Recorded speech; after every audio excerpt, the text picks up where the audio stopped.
প্রবল ঘূর্ণিঝড় থেকে আরও শক্তিশালী হয়ে অতি প্রবল ঘূর্ণিঝড়ে পরিণত হয়েছে মোখা এবং এর কেন্দ্রের গতিবেগ ঘন্টায় ৯০ কিলোমিটার থেকে বেড়ে ১৪০ কিলোমিটার হয়েছে বলে জানিয়েছে আবহাওয়া অফিস।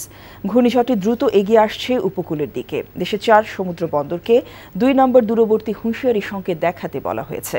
রোববার দুপুরের পর মোখা উপকূলে আছড়ে পড়তে পারে জানিয়ে আবহাওয়া অধিদপ্তর বলছে, শনিবার দুপুর থেকে এর প্রভাব পড়তে শুরু করবে। দেশে বাড়বে বৃষ্টির পরিমাণ, কমতে থাকবে তাপমাত্রা। মইদুল ইসলামের রিপোর্ট। ঘূর্ণিঝড় মোখা প্রবল ঘূর্ণিঝড় থেকে অতি প্রবল ঘূর্ণিঝড়ে পরিণত হওয়ায় উত্তাল এবং বিক্ষুব্ধ অবস্থা বিরাজ করছে সমুদ্রে। শক্তিশালী আকারে ধেয়ে আসছে উপকূলের দিকে। আবহাওয়া অধিদপ্তর বলছে, ঘূর্ণিঝড় মোখার কেন্দ্রের ৭৪ কিলোমিটারের মধ্যে বাতাসের একটানা সর্বোচ্চ গতিবেগ ঘন্টায় ১২০ কিলোমিটার। এটি দমকা অথবা ঝোড়ো হাওয়া আকারে ১৪০ কিলোমিটার পর্যন্ত বৃদ্ধি পাচ্ছে। আর গাণিতিক মডেল বিশ্লেষণ করে আবহাওয়াবিদরা জানিয়েছেন, আরও শক্তি সঞ্চয় করে রোববার দুপুরের পরে কক্সবাজার ও মিয়ানমার উপকূলে আছড়ে পড়তে পারে ঘূর্ণিঝড় মোখা। এই যে তীব্রতা, এটা গতকালকে ছিল সকালবেলায় সাইক্লোন, সন্ধ্যার সময় সেটি সিভিয়ার সাইক্লোন মানে প্রবল ঘূর্ণিঝড়, তারপরে এটা আজ সকাল ৬টায় এটা অতি প্রবল ঘূর্ণিঝড়ের রূপ নিয়েছে। এটার ইন্টেন্সিটি ক্রমান্বয়ে গত ২৪ ঘন্টায় এটা বৃদ্ধি পেয়েছে এবং এটার যে আগে ছিল প্যাটার্নটা CDU, central dense overcast pattern, সেইখান থেকে এখন চলে আসছে এটা আজকে ব্যান্ড প্যাটার্ন। এখন এটার আই ফরমেশনের পর্যায়ে দিকে অগ্রসর হচ্ছে। এটা যখন আরও কোস্টের ক্লোজ হয়ে যাবে তখন এর বাতাসের গতিবেগ এটা আমরা করতেছি যে করতেছি যে ১৫০ থেকে ১৬০ কিলোমিটার এবং এটা দমকা এবং জোরো হাওয়ার আকারে ১৭৫ কিলোমিটার পর্যন্ত বৃদ্ধি পেতে পারে। ঘূর্ণিঝড় মোখার কারণে উপকূলীয় এলাকায় ৫ থেকে ৭ ফুট পর্যন্ত কিংবা তারও বেশি ভয়ঙ্কর জলোচ্ছ্বাস সৃষ্টি হতে পারে, যার প্রভাবে ধ্বংসলীলা বয়ে যেতে পারে আক্রান্ত এলাকায়, বিশেষ করে কক্সবাজার, টেকনাফ, সেন্ট মার্টিন, মহেশখালী, কুতুবদিয়া সহ আশেপাশের এলাকায়। এদিকে ঘূর্ণিঝড় মোখা আরও শক্তি সঞ্চয় করে সুপার সাইক্লোনেও পরিণত হতে পারে বলে আশঙ্কা করছে আবহাওয়া অধিদপ্তর। আর সেক্ষেত্রে ক্ষয়ক্ষতির পরিমাণও বেশি হওয়ার আশঙ্কা রয়েছে। গতকালকে শেপটা এই ছিল না, গতকালকে ছিল আরো ড্যান্স পুরাটা সিডিউটাই মানে সেন্ট্রাল ড্যান্স ওভারকাস্ট বলা হতো। আজকে এটা ব্যান্ড প্যাটার্নে চলে আসছে। আর যদি আই ফর্ম করে যায়, আই ফর্ম করলে এই জায়গাটায় দেখবেন একদম ভ্যাকুয়াম হয়ে গেছে, তখন আবার সুপার সাইক্লোন। এই ধরনের পরিস্থিতি। আই ফর্ম করলেই যে সুপার সাইক্লোন হবে তা নয়, এই অবস্থায়ও এখানে আই কে আপনার আইটা হলো যে সেন্টার, যে আমরা ৭৪ কিলোমিটার যে বললাম না যে ৭৪ কিলোমিটার বাতাসের একটানা গতিবেগ, সেইটা হলো এই সেন্টারটা হলো ৭৪ কিলোমিটার। এদিকে শনিবার দুপুরের পর থেকে ঘূর্ণিঝড় মোখার প্রভাব পড়তে শুরু করবে বাংলাদেশে, বিশেষ করে উপকূলীয় এলাকায়। বজ্রসহ বৃষ্টির পরিমাণ বাড়তে থাকবে, কমে আসবে তাপমাত্রা। সেই সাথে স্বাভাবিক জোয়ারের তুলনায় নদীনালা ও সাগরে বাড়তে থাকবে পানির পরিমাণ। মইদুল ইসলাম, এনটিভি নিউজ, ঢাকা। ঘূর্ণিঝড় মোখায় ক্ষয়ক্ষতি এড়াতে উপকূলীয় এলাকায় ব্যাপক প্রস্তুতি নেওয়া হয়েছে। মেডিকেল টিম ছাড়াও প্রস্তুত রাখা হয়েছে স্বেচ্ছাসেবী। এছাড়া জেলা ও উপজেলায় খোলা হয়েছে কন্ট্রোল রুম। কক্সবাজারের শরণার্থী শিবিরে আশ্রয় নেওয়া রোহিঙ্গাদের নিরাপদে সরে যেতে মাইকিং করছে প্রশাসন। উপকূলীয় এলাকায় মাছ ধরার ট্রলারগুলোকে সমুদ্র থেকে নিরাপদে সরে যেতে বলা হচ্ছে। বিস্তারিত জীবন আহমেদের ডেস্ক রিপোর্টে।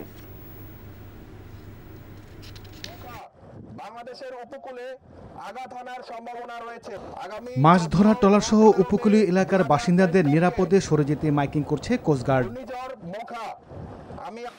প্রবল ঘূর্ণিঝড় মোখা উত্তর দিকে অগ্রসর ও ঘনীভূত হয়ে মধ্য বঙ্গোপসাগর ও তৎসংলগ্ন দক্ষিণ পূর্ব বঙ্গোপসাগর এলাকায় অবস্থান করছে।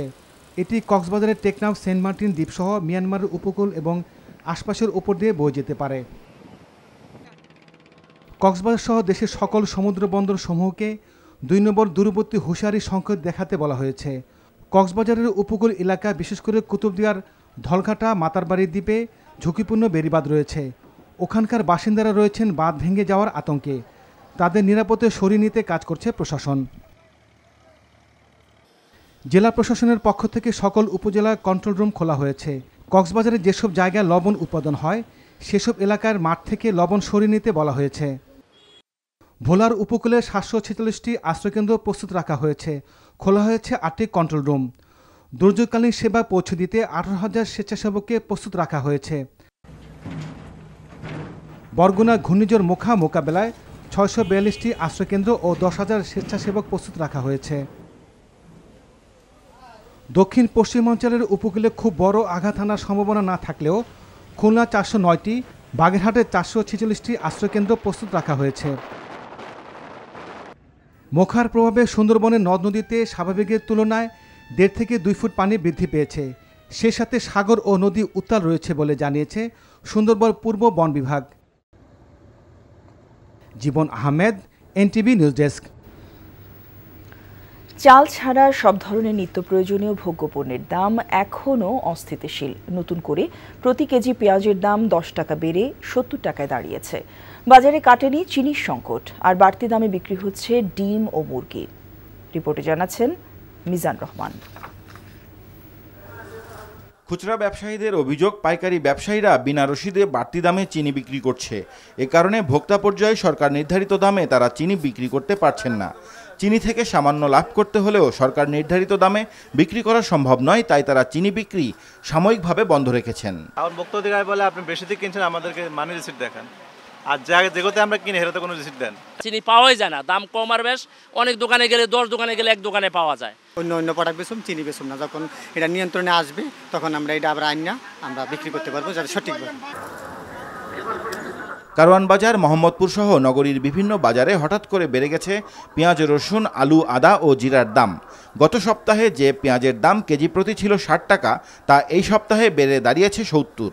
ভোগ্যপণ্যের ধারাবাহিক দাম বৃদ্ধিতে ক্ষোভ জানিয়েছেন ক্রেতারা। গত সপ্তাহ ছিল আপনাদের 52, 54, আর এই সপ্তাহ হয়েছে আপনাদের 66 টাকা কেজি। ব্যাগ নিয়ে আসছি, মানে বাজার করতে পারিনি। আসলে এটা মানে অযৌক্তিক জিনিস যে এত অল্প সময়ের ব্যবধানে কোনো ইস্যু ছাড়াই দাম বৃদ্ধি পাচ্ছে। কম টাকা ইনকাম করে মাসে 15-20 হাজার, এদের চলার মতন কোনো অবস্থা নাই। বেশ কিছুদিন ধরে সব ধরনের মুরগি উচ্চ দামে বিক্রি হচ্ছে। সোনালী মুরগি একই দোকানে 280 টাকা কেজিতে বিক্রি হলেও পাশের দোকানে বিক্রি হচ্ছে 340 থেকে 350 টাকায়। সোনালী 280 টাকা করে কেজি। ছোট মুরগি কিনছো তো 280 করে, এই কারণে দিলাম। ব্রয়লার মুরগি ছাড়া 220, আর দেশি ছাড়া 750, আর পাকিস্তানি যেটা অরিজিনাল ওটা ছাড়া 350। এদিকে বেশিরভাগ চালের দাম স্থিতিশীল থাকলেও নতুন চাল বাজারে আসায় মিনিকেট, বিআর 28 চালের দাম কেজিতে 2-3 টাকা কমেছে। এছাড়া নাজির সাহিল সহ পুরনো সরু চালের দাম স্থিতিশীল রয়েছে। মিনিকেট চালটা তো 72-74 টাকা ছিল, সেই মিনিকেটটা এখন 66-68 টাকা বেচা কিনা হচ্ছে। বিআর 28 যে চালগুলো, বিআর 28টা 55-56 টাকা ছিল, সেই বিআর 28 এখন 48-50 টাকা বেচা কিনা হয়। 28 যখন আগে পুরানটা ছিল 54-55 টাকা, এখন নতুনটা হলো 50, 51, 52 এর ভিতরে। খোলা পানির ও চাষের মাছের দাম বেড়েছে এই সপ্তাহে। মধ্যবিত্তের নাগালের বাইরে ইলিশ সহ খালবিলের কই, মাগুর, শিং ও অন্যান্য জাতের মাছ। Mizan Rahman, NTV news, Dhaka. যুদ্ধ কবলিত দেশ সুদান থেকে আরও 262 জন বাংলাদেশি জেদ্দা হয়ে দেশে ফিরেছেন। আজ সকাল 8টা 40 মিনিটে 239 জন এবং দুপুর 12টা 15 মিনিটে 23 জন বাংলাদেশ বিমানে 2টি আলাদা ফ্লাইটে হজরত শাহজালাল আন্তর্জাতিক বিমানবন্দরে পৌঁছান। সকালে প্রবাসী কল্যাণ ও বৈদেশিক কর্মসংস্থান মন্ত্রণালয়ের সিনিয়র সচিব ডক্টর আহমেদ মুনিরুস-সালেহিন বিমানবন্দরে তাদের স্বাগত জানান। এর আগে বৃহস্পতিবার সকাল 10:30টার দিকে বিমান বাংলাদেশের একটি ফ্লাইটে 51 জন বাংলাদেশি দেশে ফিরেছিলেন। আর গত সোমবার যুদ্ধ কবলিত সুদান থেকে জেদ্দা হয়ে প্রথম দফায় দেশে ফিরেছিলেন 136 জন বাংলাদেশি। সুদানে প্রায় 1,500 বাংলাদেশি রয়েছেন এবং তাদের মধ্যে যারা দেশে আসার জন্য নিবন্ধন করেছেন পর্যায়ক্রমে সবাইকে ফিরিয়ে আনা হবে বলে জানিয়েছে পররাষ্ট্র মন্ত্রণালয়। সরকার আগের মতোই চক্রান্তে নির্বাচন করতে চায় বলে অভিযোগ করেছেন বিএনপির সিনিয়র যুগ্ম মহাসচিব রেজভী আহমেদ। সকালে জাতীয় প্রেস ক্লাবের সামনে এক মানববন্ধনে এই অভিযোগ করেন তিনি। বলেন, ক্ষমতাসীনরা পতনের ধ্বনি শুনতে পাচ্ছে, তাই বিদেশিদের কাছে ধর্ণা দিচ্ছে টিকে থাকতে। তবে এতে কাজ হবে না মন্তব্য করে তিনি বলেন, জনগণের আন্দোলনের মুখে বিদায় নিতে হবে সরকারকে। 1975 সালের 7 নভেম্বর কর্নেল খন্দকার নাজমুল হুদা বীর বিক্রম খুনের মামলায় শহীদ রাষ্ট্রপতি জিয়াউর রহমানকে হুকুমের আসামি করার সমালোচনা করে রিজভী আহমেদ অভিযোগ করেন, সরকারি নির্দেশে এ মামলা হয়েছে, নির্বাচন স্বচ্ছ হবে। পররাষ্ট্রমন্ত্রীর এমন বক্তব্য নিয়েও কথা বলেন তিনি। বিদেশের সাথে আপনাদের শত্রুতা কেন? যে বারবার বিভিন্ন দেশ বলছে যে স্বচ্ছ নির্বাচন দিতে হবে, অংশগ্রহণমূলক নির্বাচন দিতে হবে, তাহলে বিদেশে যে যাই বলুক স্বচ্ছ নির্বাচন হবে, এটাই তো রহস্যজনক। পররাষ্ট্রমন্ত্রী আব্দুল মোমেন সাহেব, আপনার এই কথার মধ্যেই ইঙ্গিত বহন করে যে আপনাদের উদ্দেশ্য অশুভ। আপনারা দিনের আলোতে, আপনারা প্রকাশ্যে ভোটারদের ভোট কেন্দ্রের যাওয়াতে বিশ্বাস করেন না। আরবি শিখিতে না হয়েও পবিত্র কোরআনের 10টি পাণ্ডুলিপি একাই লিখে ফেলেছেন হাতে। শুধু লেখাই নয়, অবাক করে দেয়া শৈল্পিক কারুকাজ আর কোরআনের প্রচ্ছদ, সূচিপত্র ও সমাপ্তিতে নিজ হাতে এঁকেছেন চমৎকার সব ক্যালিগ্রাফি। এর খরচ মেটাতে লেগেছে মায়ের গয়না, বাবার পেনশন। নজরুল ইসলামের সে গল্প জানাচ্ছেন হাসান মাহমুদ, ছবি তুলেছেন জালাল উদ্দিন।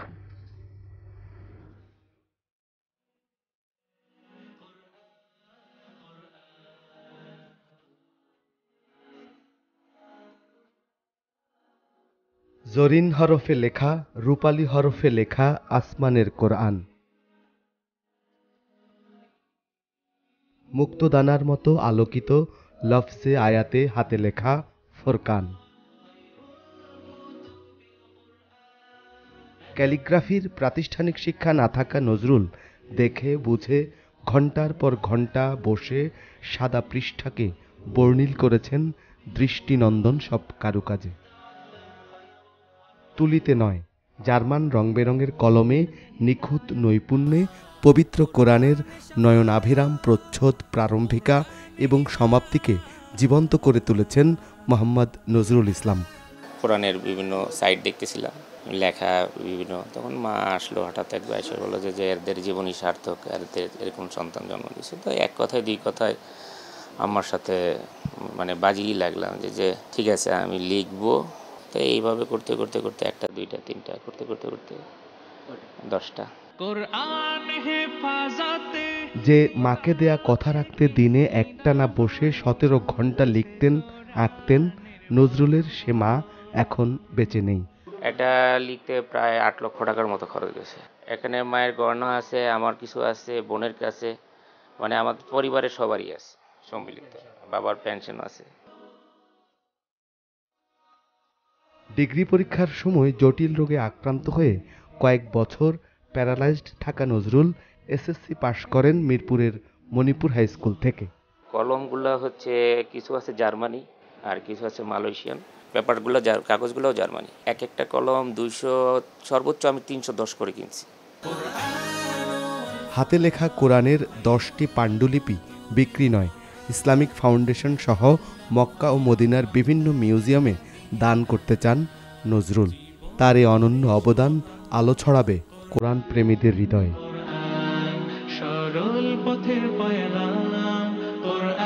Hasan Mahmud, NTV news, Dhaka.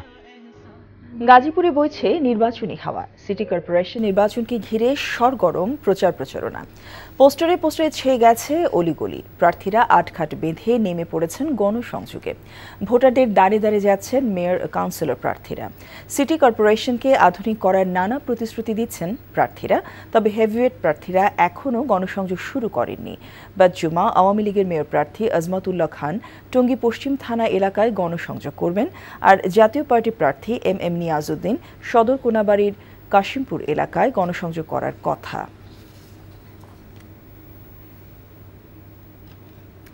বরিশাল কীর্তনখোলা নদীতে নোঙর করা অয়েল ট্যাঙ্কার এমটি এবাদি 1-এর ইঞ্জিন রুমে বিস্ফোরণে নিখোঁজ আবুল কাশেমের সন্ধান এখনও মেলেনি। ফায়ার সার্ভিস জানায়, কাশেমকে উদ্ধারের জন্য সকালে নদীতে ডুবুরি অভিযান চালাচ্ছেন, তবে তার খোঁজ এখনও পাওয়া যায়নি। কিন্তু ইঞ্জিন রুমে মানুষের একটি খণ্ডিত পা পাওয়া গেছে, তবে এটি নিখোঁজ আবুল কাশেমের কিনা তা এখনও নিশ্চিত করা যায়নি।